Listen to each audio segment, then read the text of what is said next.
কালো কালো দাগ পড়ে, চিটা বেশি হয়, এই ধরনের সমস্যা যদি হয় তো এই যে আমাদের যে ফলন, সেই ফলনটা কি আমরা পাবো? না। পাবো না।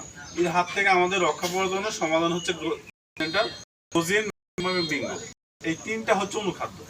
এই তিনটা অনুখাদ্য আমরা কেন দিতে বলছি, কি জন্য দিবেন? আপনি তো আমি জমিতে সার দিচ্ছি, দেওয়ার পরও দেখতেছেন জমিতে লক্ষণগুলো দেখা যাচ্ছে।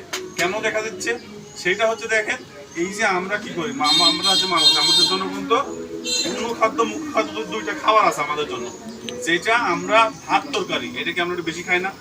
ভাত তরকারি আমাদের জন্য একটু বেশি লাগে। ওই তরকারিতে যদি একটু লবণ দেওয়া না থাকে আপনি কি খাইতে পারবেন? ঠিক আপনার জমিতে আপনার যেটা বেশি পরিমাণ লাগে সেটাকে মুখ্য খাদ্য বলা হয়, আর যেটা অল্প পরিমাণ লাগে সেটা অনুখাদ্য বলা হয়। যেমন হচ্ছে জমিতে আমরা কি করি, সার বেশি পরিমাণ দিই না, রাসায়নিক সার, এটা জমির জন্য মুখ্য খাদ্য। ওইটাকে খাওয়ার উপযোগী করার জন্য অনুখাদ্য হচ্ছে আমাদের এই সিনজেন্টা, গ্রোজিন, ম্যাগমা, বিঙ্গো। এই তিনটা যদি আপনি জমিতে না দেন তাহলে কি হবে, গাছগুলো সারগুলো সঠিকভাবে খাইতে পারবে না, না কারণে পরবর্তীতে সমস্যাগুলো দেখা দেবে। যেমন আমরা যদি গ্রোজিন জমিতে দিই তাহলে কিভাবে কাজ করে, এই গ্রোজিন জমিতে দেওয়ার কারণে শিকড়গুলো বেশি করার মাধ্যমে যে খাবারটা জমিতে দিচ্ছেন সেই খাবারটা গ্রহণ করাবে এবং তা হজমে সহায়তা করবে গ্রোজিন দেওয়ার জন্য।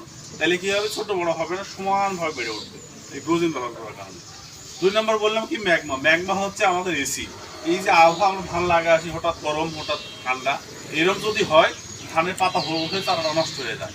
আপনি যদি ম্যাগমা দেওয়া থাকে জমিতে, ওই জমিতে সকল প্রকার প্রতিকূল আবহাওয়ার হাত থেকে, খারাপ আবহাওয়া যেমনই থাক, গাছকে সে রক্ষা করবে ম্যাগমা দিয়ে থাকার কারণে।